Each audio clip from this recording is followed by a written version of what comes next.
صلی اللہ علی محمد صلی اللہ علیہ وسلم۔ السلام علیکم ناظرین، میں آپ کا میزبان محسن رضا حبیبی قادری آپ کا استقبال کرتا ہوں ہمارے چینل فیضان اولیاء پر۔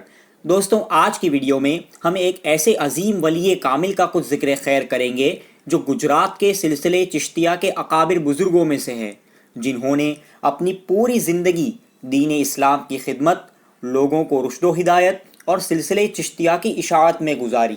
ان بزرگ کے بارے میں زیادہ معلومات حاصل کرنے کے لیے اس ویڈیو کو آخر تک ضرور دیکھیں۔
آپ کا مبارک نام حضرت سیدنا شیخ محمد رحمۃ اللہ علیہ ہے، لیکن آپ حسن محمد سے زیادہ مشہور ہے۔ آپ کی کنیت ابو صالح ہے اور آپ کا لقب قطب زماں ہے۔ آپ حضرت سیدنا خواجہ نصیر الدین روشن چراغ دہلی رضی اللہ تعالی عنہ کے بھانجے اور خلیفہ حضرت سیدنا خواجہ کمال الدین علامہ چشتی رحمۃ اللہ علیہ کی اولاد پاک میں سے ہے۔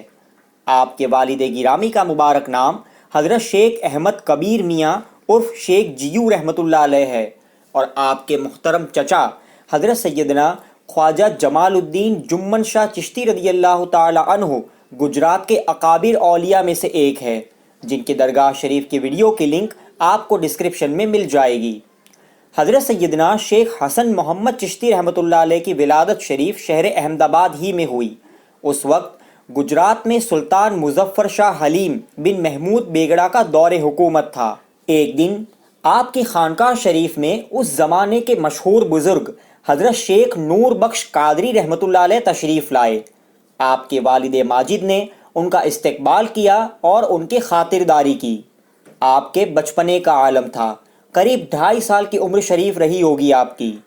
آپ بھی والد گرامی کے ساتھ ہی کھڑے ہوئے تھے۔ جب حضرت شیخ نور بخش قادری علیہ الرحمہ کی نظر آپ پر پڑی تو انہوں نے کشف کے ذریعے جان لیا کہ یہ لڑکا زمانے کے کامل ولیوں میں سے ایک ہوگا۔ حضرت نے آپ کو اپنے قریب بلایا اور آپ کو سورہ کوثر شریف پڑھائی۔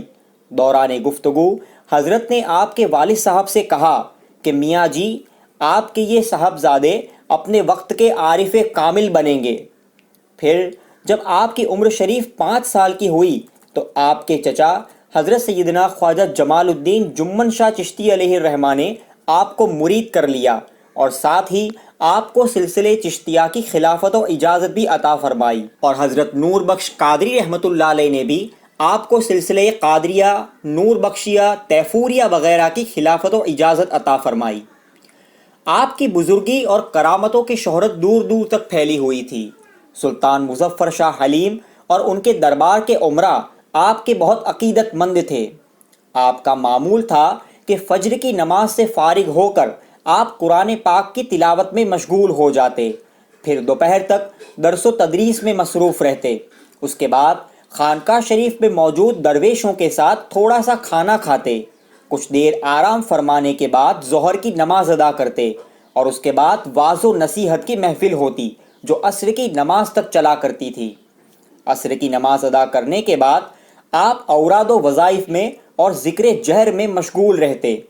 عشاء کی نماز ادا کرنے کے بعد آپ اپنے حجرے میں تشریف لے جاتے اور پوری رات عبادت الہی میں بسر کیا کرتے تھے۔ اپنی زندگی کے ایک لمحے کو بھی آپ بیکار نہیں جانے دیتے تھے۔ آپ کی شہرت اور کرامتوں کا تذکرہ دور دور تک پھیلا ہوا تھا۔ آپ کے پاس اگر کوئی نذرانہ آتا تو آپ اسے غریبوں اور مسکینوں میں تقسیم کر دیتے اور کچھ رقم اپنے مشائخ اعظام کے عرس پر خرچ کرتے۔ اپنے پاس کوئی پیسہ بچا کر نہیں رکھتے تھے۔ آپ ایک صاحب تصنیف بزرگ تھے۔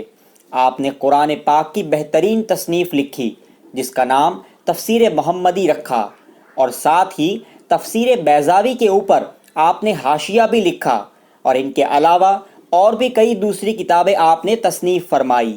آپ کی شان بے نیازی کا یہ عالم تھا کہ آپ کی شہرت سن کر مغل بادشاہ اکبر نے آپ کے نام پر 12 گاؤں کی جاگیر اور نقد رقم آپ کی خدمت میں دہلی سے روانہ کی، لیکن آپ نے اس کو لینے سے انکار فرما دیا اور بادشاہ سے کہلا بھیجا کہ جب ہم کو 12 گاؤں کی زمینداری مل جائے گی تو پھر ہم فقیر کہاں رہے، اور جو یہ نقد رقم بھیجی ہے اس میں مجھے شک و شبہ ہے، اس لیے میں نہیں لے سکتا، نہ میں اپنے ہاتھ سے تقسیم کر سکتا ہوں۔